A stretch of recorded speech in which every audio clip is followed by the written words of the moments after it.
All right.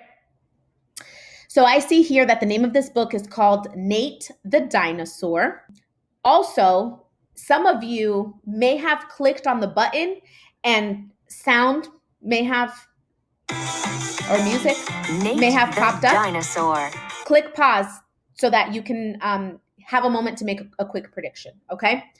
Now, my prediction is going to be very quick. It shouldn't take you very long. I see a boy in a dinosaur suit. I see that he's making a disaster at his house. He's running around. Even the dog is looking at him like he's crazy. I predict that this book is going to be about a boy that loves dressing up as a dinosaur, doesn't realize how big his tail is, and is running around the house with his costume on and is making a complete disaster. He's going to get in trouble with his parents, and he's going to learn a lesson at the end that although it's good to have fun, you also have to be careful at the same time. My prediction was huge. Your prediction does not have to be that crazy or that insane. But as I'm reading, I'm going to be paying attention to the book as I'm reading it to see if my prediction is right or wrong. Okay.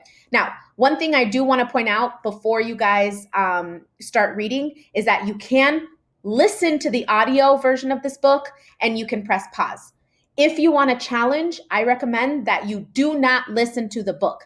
And the reason for that, boys and girls, is because this book is in your ZPD range. That means that this book is on your level. You can read this book on your own. So challenge yourself, okay? Challenge yourself to read this book on your own. Now, before I even start reading, I want to quickly review with you guys some reading strategies that I used to use in my classroom with my kids. We don't just read a book to read the books. To read the words on the page, right? We read a book because we want to be able to understand it. We want to be able to get the full gist of the book and really dig deep into the book. And so in order for you to do that, you need to use reading strategies while you're reading.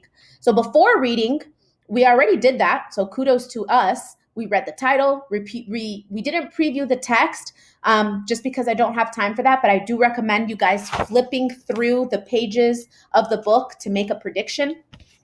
And then the last thing is to make a prediction. Now, while you're reading, I want you to do a couple of things to help you remember what you read.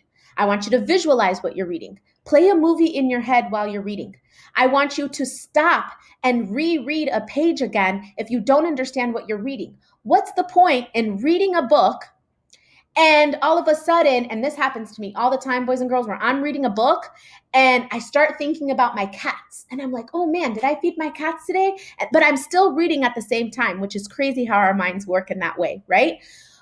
And that happens, and that's very normal. But what good readers do is that they stop and they go back and they reread what they read, okay? Another great strategy is a stop and check strategy, which means that you stop reading after every page and you ask yourself a question. Another great strategy is to slow down. How many of you sometimes are reading a book, but you're noticing that you're reading way too fast? That happens to me all the time. I need to slow down a little bit so that I can really process what I'm reading. And then another thing too, that's a really good strategy is to have a piece of paper by your side, or even if it's your own personal book, I know that many adults still do this, is to take a quick gist or paraphrase or take notes while you're reading. When you paraphrase, that means that you're quickly writing in 5 words or less. That's what a gist is, very quickly, what you just read. So let's say I read a quick paragraph.